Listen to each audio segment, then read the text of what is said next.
How to get a refund on Apple App Store purchases.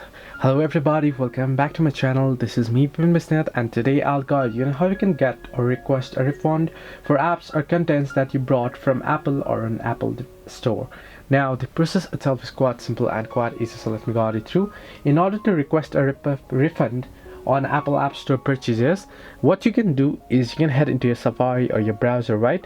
And then at the search bar, what you want to type in is you want to type in reportaproblem.apple.com. So you want to type in reportaproblem.apple.com.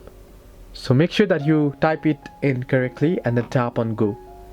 And then it will take you to a particular report or help page here. You will have to sign in to your account here. So you wanna go ahead and sign in. Right now, once you sign in, what you want to do is here.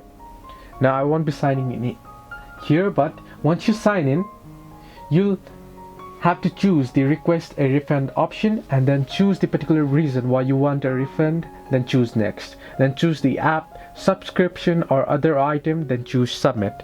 So this is the way that you can request a refund on Apple App Store purchases. Hope this helped you. Do like and subscribe, and do not forget to leave a comment down below if you have any further issues.